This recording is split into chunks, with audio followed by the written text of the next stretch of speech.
Thank you, Mr. Speaker. Sir, Mr. Speaker, I'm glad the Honourable Leader of Opposition has asked this question.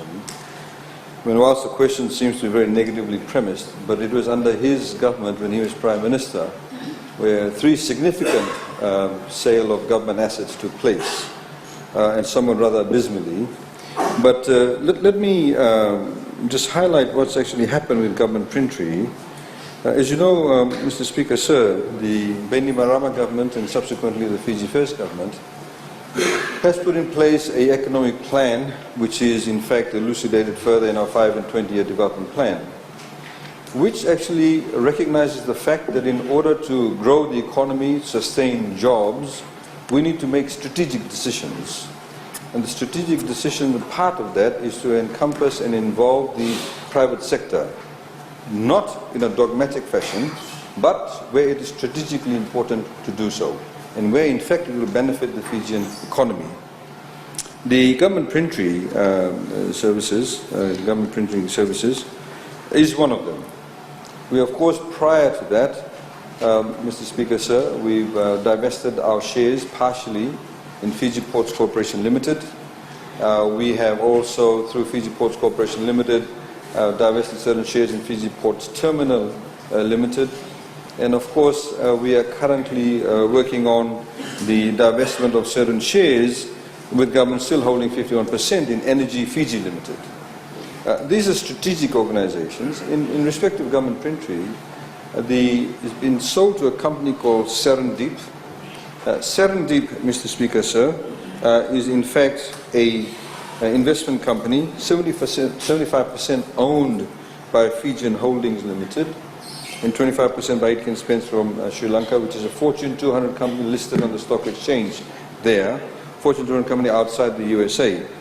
And Fijian Holdings, Mr. Speaker, sir, with the numerous positive changes that have actually taken place in Fijian Holdings, today the share price in Fijian Holdings, for the share price trend for the last 3 years, compared to say in June 2016, today it stands at $12 as opposed to $4. And if you split the share splitting, it's from 85 cents, it's gone up to actually $1.20. So Fijian Holdings truly is in fact a blue chip company, and it has numerous investments. The government actually, the reason why government wanted to venture into government printery is because now with modern technology being introduced, we need to move very significantly into the printing area. I don't know what it's got to do with past government, but if you, for example, Mr. Speaker, sir, there are certain printing that in the tourism sector that nobody in Fiji has the technology to carry out that high level of printing. The pixels, the resolutions, nobody in Fiji can do that. So they go offshore. Now we see a significant opportunity for Fijian business in this area. And of course, with Fijian Holdings being a big blue chip company, it has many subsidiaries of its own, it has many requirements of printing of its own. This is now what you call value adding to their company. They've partnered with Serendip, and Serendip, of course, is Aitken Spence company, again, it's a listed company. They also enter the printing business.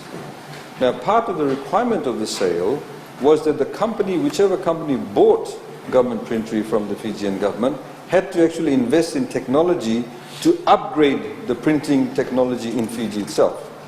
So part of the condition of the sale is that they have to, Serendip has to in fact invest $5 million over the next 5 years. The actual business was sold for $6 million. It's not a large amount, but it is the correct amount. The asset on which the actual building sits on, we have not sold the asset. In fact, it is government-owned land. And as I would elucidate further, what we've done with Fiji Ports Corporation Limited, we're not actually selling real estate. So the lease is held by the Fijian government through an entity that's we've highlighted in this parliament before, Assets Fiji Limited, AFL, that has the holding of all the assets where we divest. And then Assets Fiji Limited has actually leased the land to Serendip. So we're not giving away real estate, we're simply leasing the land. And of course, as any good business would have, if they're buying it for the right reasons, they're not necessarily interested in the ownership of the land, but what they're interested in is the bottom line. So part of the deal is that government will, of course, ensure that they invest the $5 million. None of the staff actually had to lose their jobs. There were 48 staff, GPSD staff, have continued employment. They were given the opportunity to accept employment with Serendip, and all of them have. And none of the staff actually have been laid off. Now, what this will mean is that Government Printery, formerly Government Printery in Serendip, will now actually position itself for many jobs, not just within Fiji, but outside Fiji. As we highlighted a couple of days ago, Fiji has a good brand. Whenever you mention Fiji, it actually conjures up very positive images. I'll give you a very classic example. In New Zealand, we have numerous companies that actually print millions of, for example, books, exercise books. They are now going offshore. They're going to countries like China and various other countries in the Southeast Asia region because the pricing actually does not fit with the price that they want to sell it at, the price of actually producing the cost of that exercise book. So Fiji has the opportunity to step into that market. If you have, for example, embossed printing, if you have high-res printing, which very few people do in Fiji, and most of them cannot do that, that's another market that this Fijian company now can step into that. As part of also assisting this company with ongoing business, government has assigned a 1-year service agreement that they will continue to provide that service at rates that we have agreed with to do your government gazette printing, the parliamentary papers. They'll continue to do that. So already the company has an established customer. Now this actually will mean the share price of Fijian Holdings Limited, and the beneficiaries, of course, are the provincial councils, etc. They will have an increase in their share price. So it is a very strategic decision that has been made. And, Mr. Speaker, sir, I think, however, it would be amiss of me not to contextualize this. The contextualization is this: if we compare this, and perhaps this is where the Leader of Opposition is perhaps giving this a negative connotation, because the National Bank of Fiji, for example, when it collapsed, and government actually had to fund it to the tune of $220 million, they decided to sell 51% of the National Bank of Fiji, which was our only bank, to then CMLA, 51%, and they sold it for only $9 million. Actually, to be exact, $9.8 million. So here was a national bank being sold actually for the wrong reasons. Now I remember, as the in-house counsel for Colonial Fiji Life Limited, the balance of the 49% was sold by the Garcia government for $28 million in 2005. I remember we signed the agreement in the Prime Minister's office. So the rationale for selling government assets should not be because the asset is not doing well. The rationale should not be that you actually quickly try and raise money, and that's precisely what happened in ATH. Under the SVT government, when they created the ATH, Amalgamated Telecom Holdings, and brought in what we used to have, the Telecom Fiji, they brought the Post and Wireless Company, PNT as it was called. They actually got FNPF to buy, through various shenanigans, the shares in ATH at 3 times the value of the share. At 3 times the value of the share. And then overnight, the share price dropped. What does this mean? It meant that the members of FNPF, the value of their funds dropped 3 times of that investment that was made. And of course, that particular year, the Honourable Leader of Opposition, whose Prime Minister would know, they actually had a surplus in their budget. We only had 3 surpluses in our history. And again, that was done for the wrong reason. The third example I want to use to contextualize it again, of course, is what we used to call the government shipyard.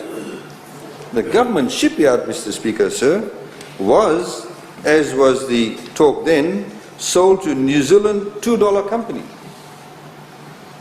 Fiji had a very good, and many of the people in this room would actually know that, Honourable O'Connor knows about this, very good shipbuilding capacity. They sold it to New Zealand $2 company. This is in the 1990s. By 1996, it was evident the entity was not doing well. In fact, that company came to the government of the day at that time saying, we want to borrow money, can you guarantee our loans? You do not sell government assets to a private entity for them to come back and ask you to guarantee their loans. You're supposed to sell it to a company that can stand on its own feet. And this is precisely the reason, whilst we have raised this issue, Honorable Prasad has talked about this, we have, for example, in various budgets said we will divest certain shares in EFL. It's taken a longer period of time, and we don't mind that because we want to get the right partners. Already in EFL, for example, we have given away 5% of the shares of EFL to ordinary Fijians. They have now become shareholders of EFL. It's a great buying. It's a great divestment of shares. The Fijian government has stated unequivocally on a number of occasions that 50% of those shares will remain with the Fijian government because it is the energy sector and it is the only supplier of electricity in Fiji where they own the generation, the distribution and the retailer. And of course there was another failure where they tried to reform the FEA, but I don't want to go into that. Getting back to the shipyard, then the company actually went to, within a short period of time, into receivership. The irony then was the government then went back and bought it. The government that sold it went back and bought it to save the whatever it was in the shipyard. So divestment of shares. Point of order, Honourable Speaker. Point of order is on Standing Order 45, again on relevance. The question was about the Government Printery and not every other business or whatever he's alleging about the time when the Leader of Opposition was in government. If he could please limit his answer to the question which is about the Government Printery, which is our leader, the Leader of Opposition has specifically asked, and it's not sinister, it is a question of clarification. If asked the Attorney-General to please answer the question directly. Thank you. Honourable Member, the Minister is answering this question and he's relating to the question as well. But he's answering the question that's asked here about the government printing. I can't see any problem with that. Honourable Minister, you have the floor. Thank you, Mr. Speaker. Sir, I agree with Honourable Tambuya that there's not a sinister question. But I'm saying that the question is premised on a negative basis. Can the Minister explain to Parliament why the government is continuing to sell government entities? What I'm trying to explain through the examples of ATH, NBF and the government shipyard is that perhaps the Honourable Leader of Opposition's thinking is based on negativity because of the experience he went through with the divestment of shares. So, divestment of shares is not necessarily a negative thing. We have, for example, when we divested the shares in Fiji Ports Corporation Limited, I have some statistics here, Mr. Speaker, sir. We actually sold, as I said, that we partially sold it to Fiji, the Aitken Spence, and today, Fiji Ports Corporation Limited, the FNPF is actually a shareholder of 39%, the Aitken Spence owns 20%, and the Fijian government owns the balance. So, what has actually happened since they've come in, we now have dividends, even though we no longer own 100% of the shares, our dividend share has increased because the port is now being run efficiently. There's proper management because these people have brought the skill sets. So strategically, we saw Fiji Ports Corporation Limited as requiring a strategic partner. Fiji needs to continue to reassert itself as the hub of the Pacific. And one of the ways you can do that is that you become a strong port nation. And strong port nation is not done only by talking about it, but about efficiencies. Since the divestment, cargo handling has improved by 60%. Previously, the average port stay of a vessel was 36 hours. But now the average turnaround time of a vessel is less than 20 hours. When Aitken Spence took over the management of Fiji Ports Terminal Limited, the average berthing for a vessel was recorded as 6 hours. Today, the same has been reduced to 1 hour or less, from 6 hours to 1 hour. As a result of these efficiencies, the shippers and consigners used to charge an additional US $125 per 20-foot container because there was so much wastage. They're burning fuel.